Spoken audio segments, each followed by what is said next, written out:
तू अमीर हरम मैं फकीर हजम, तू अमीर हरम मैं फकीर हजम।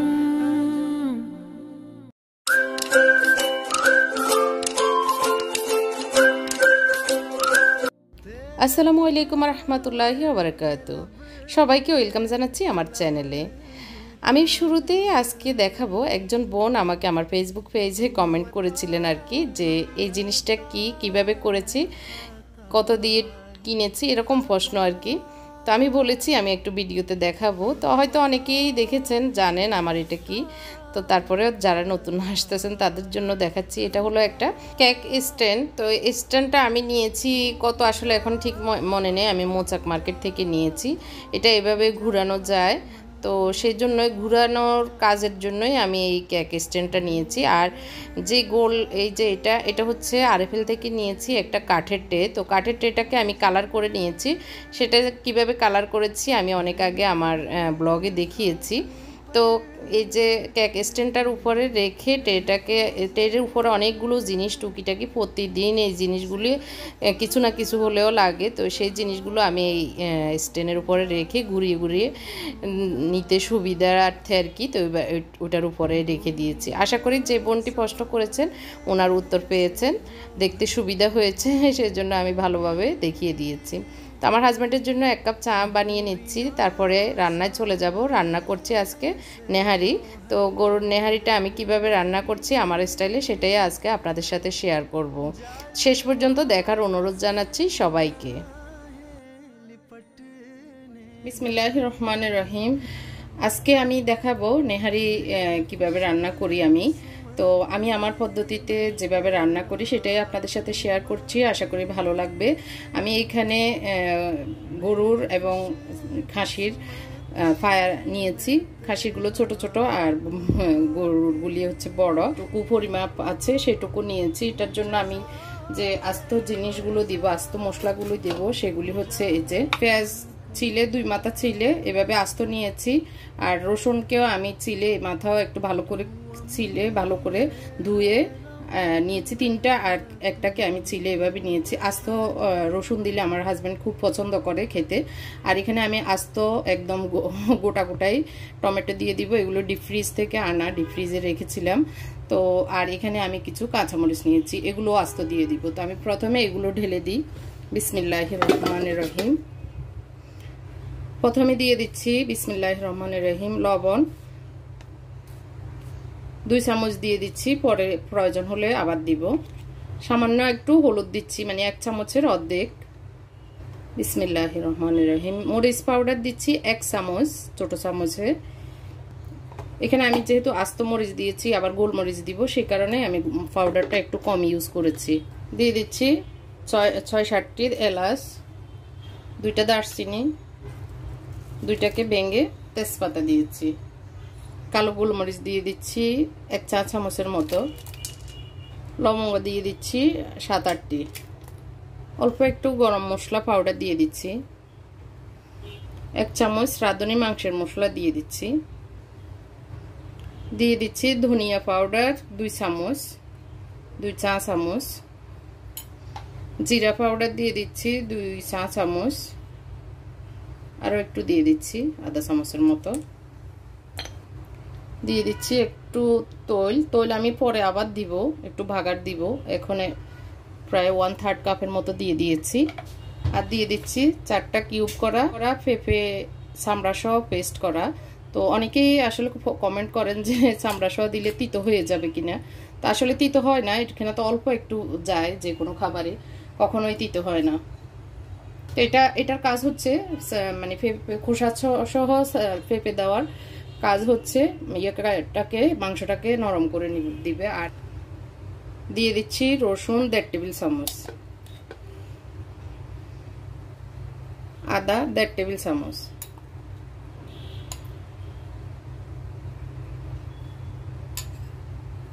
আরো কিছু একটু মোটা করে কাটা পেঁয়াজ দিয়ে দিচ্ছি।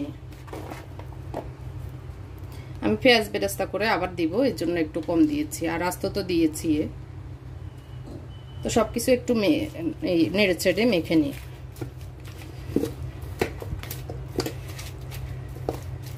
আর পানি দিলে এমনিতেই গুলে যাবে, আমি এখন পানি দিয়ে দিচ্ছি।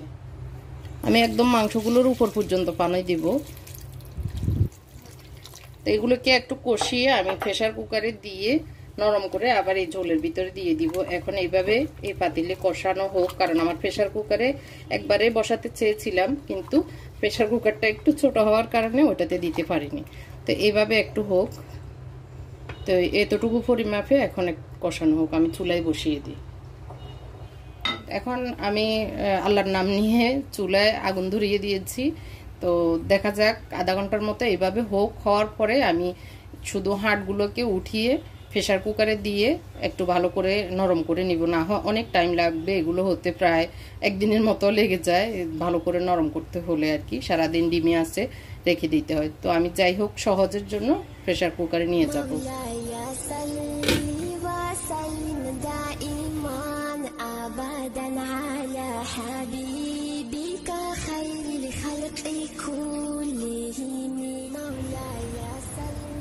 বিসমিল্লাহির রহমানির রহিম। এখন প্রায় আধা ঘন্টা পরে আমি এসেছি এগুলির অবস্থা দেখার জন্য। এই যে টমেটোটা সুন্দরভাবে গলে গিয়েছে।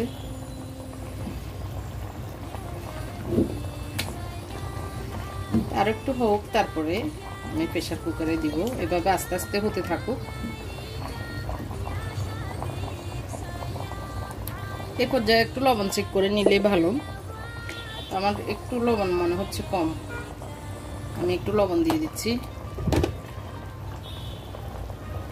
আর দিয়ে দিচ্ছি আরো 1 টেবিল চামচ রাঁধুনি মাংসের মশলা।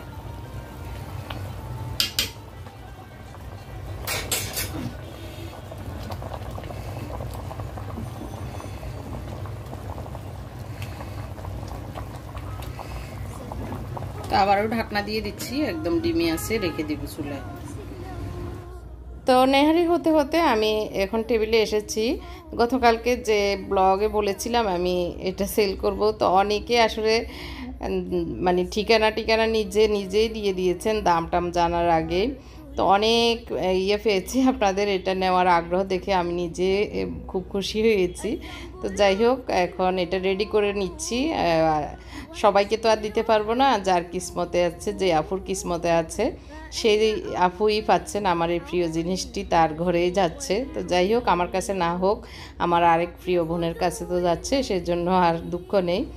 তো আমার এই জিনিসটি যে আফুর ঘরে যাচ্ছে, ওই আফু যতবার আমার এই জিনিসটির দিকে তাকাবে নিশ্চয় আমার কথা মনে তুলবে। এটা চিন্তা করে আমি এখন মনকে সান্ত্বনা দিচ্ছি, অসুবিধা নাই আলহামদুলিল্লাহ। তো কিছু পলে নিচ্ছে, সেগুলো গুছিয়ে রাখতেছি। এগুলো প্রায় 2-3 ঘন্টা হয়েছে এভাবে ছিল, তো এখন গুছিয়ে রাখলাম আর কি। তো আমার প্রিয় যে জিনিসটি আমার ঘরেই, আমার ছোট্ট একটি বাগানের টুকরা। আরো 1.5 ঘন্টা পরে এখন আমি বিসমিল্লাহ ফুড আবার ঢাকনাটা তুলতেছি, পানি শুকিয়ে গিয়েছে। এ পর্যায়ে এখন আমি প্রেসার কুকারে উঠিয়ে এগুলিকে দিয়ে দিব।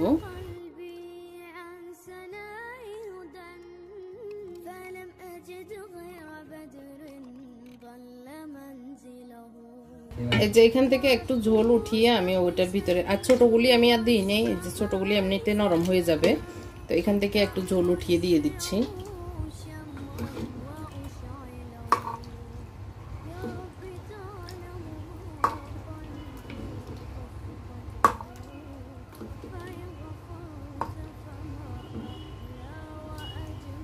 আর দিয়ে দিব আরো কিছু পানি, এমনি নরমাল পানি দিয়ে তারপরে কষিয়ে নিব।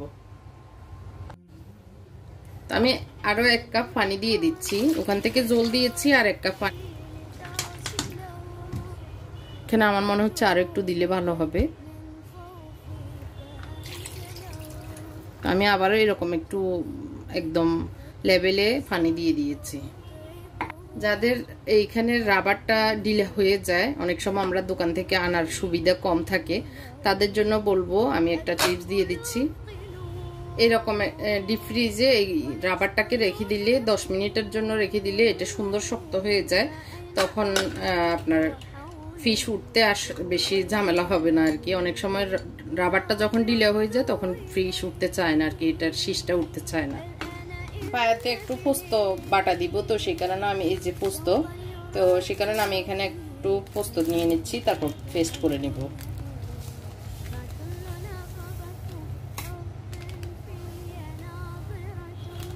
1.5 চা চামচ আমি দিয়ে দিয়েছি।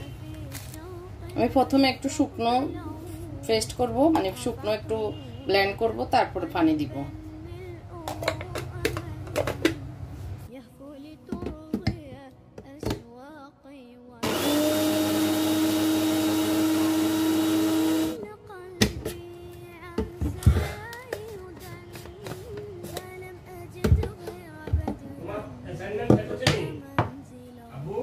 এখানে আমি এক পিস পাউরুটিকে এরকম ছোট ছোট করে এটার ভিতরে দিয়ে দিচ্ছি, একবারে পেস্ট করে দিব।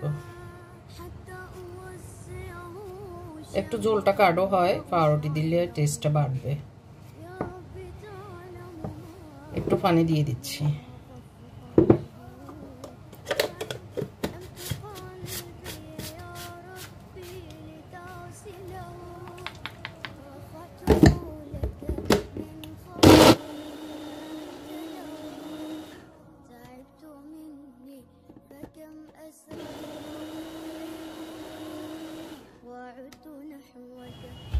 এখন আমি এই পেস্টটা ইয়েতে দিয়ে দিব, পায়াতে, নেহারিতে।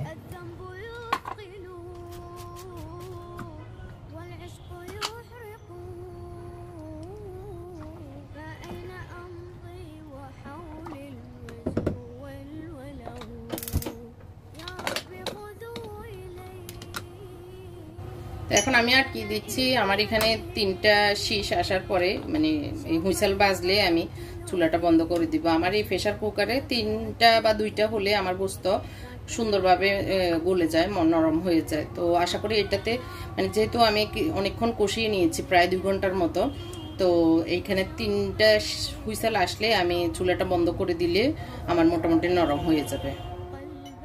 আমরা এখন আসরের নামাজ পড়তে এসেছি সবাই। তো মোত্তাকিকে নিয়ে কথা হচ্ছে। মোত্তাকি ওযু করতে ঢুকে এখনও আসতেছে না, সবাই মোত্তাকির জন্য অপেক্ষা করছি। তো মনে হয় আসতে একটু লেট হবে, তো যার কারণে আমরা মানে নিয়ত বেঁধে নিচ্ছি ও এসে নামাজটা ধরবে। তো এর ভিতরে ও এসে নামাজ শুরু করে দিয়েছে, একটু 1 রাকাত না 2 রাকাত মিস করেছে, সেটা আবার পড়ে নিচ্ছে। আমাদের পড়া শেষ। তো আমার টেবিলের উপরে এই বাগানটা দেখতে আমার কাছে অনেক ভালো লাগে।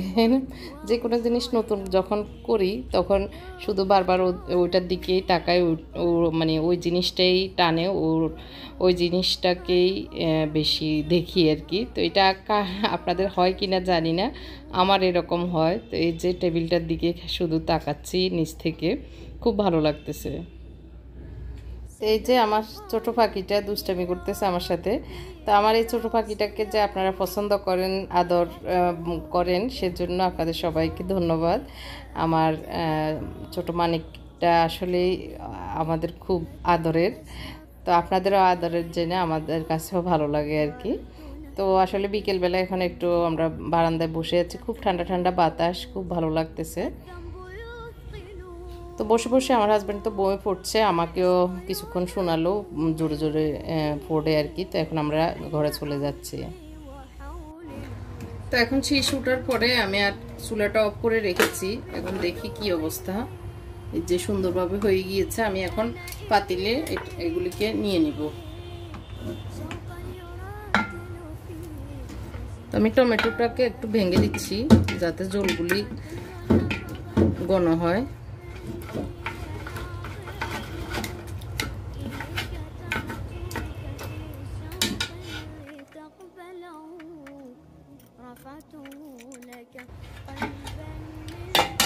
একদম নরম হয়ে গেছে, যে এমনিতেই খুলে যাচ্ছে। এগুলিকে ভালো করে ফুটিয়ে একবারে রান্নার মানে শেষ পর্যায়ে নিয়ে এসেছি। রান্নার শেষ পর্যায়ে এখন ভালো করে এগুলো ফুটে উঠলেই আমি চুলাটা বন্ধ করে দিব। খুব সুন্দরভাবে নরম হয়ে গিয়েছে। তো এদিক দিয়ে ঝোলটা একটু শুকাবেও আর একটু ভালো করে ফুটে উঠবে, এর জন্য এটা আগুন বাড়িয়ে দিয়েছি। আর ওই দিক দিয়ে আমি পেঁয়াজ কুটে একটু পেঁয়াজ ভাগার দিব, সেজন্য ভেজে নিচ্ছি। এই যে অনেকক্ষণ হওয়ার পরে এখন বাগারটাও দিয়ে দিচ্ছি, একটুখানি রেখে দিচ্ছি আমি যখন একটু প্লেটে নিব ওটার উপরে দিব সেজন্য। অনেক সুন্দর কালার এসেছে এবং ঝোলটাও অনেক ঘন হয়ে গিয়েছে, মানে এর বেশি ঘন হলেও ভালো লাগবে না, আবার বেশি পাতলা হলেও ভালো লাগবে না, তো সেই রকমই আমি করে নিয়েছি আর কি। এখন একটু প্লেটে বেটে নিচ্ছি। তো এখন আসরের নামাজের পরে আর কি আমার হাজব্যান্ডকে একটু দিচ্ছি একটু লবণ দেখার জন্য। তো রুটি ছিল সকালের রুটি, আর এই তো নেহারি, আর রাতে আমরা খোলা পিঠা বানিয়ে রাতে খাবো আজকের এই নেহারিটা।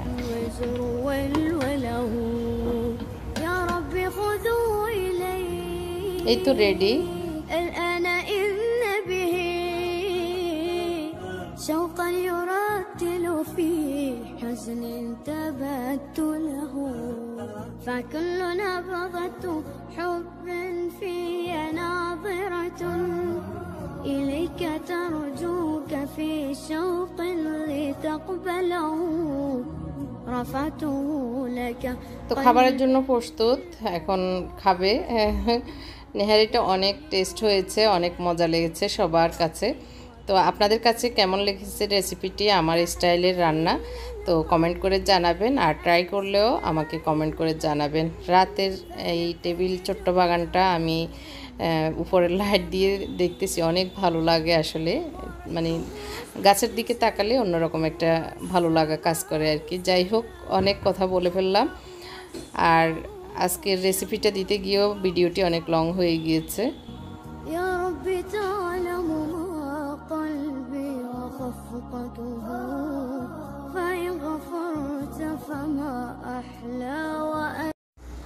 এখন হচ্ছে রাত্রিবেলা, আমরা খোলা পিঠা বানিয়ে এই যে চুলার সামনে বসে জল দিয়ে খাচ্ছি আর কি।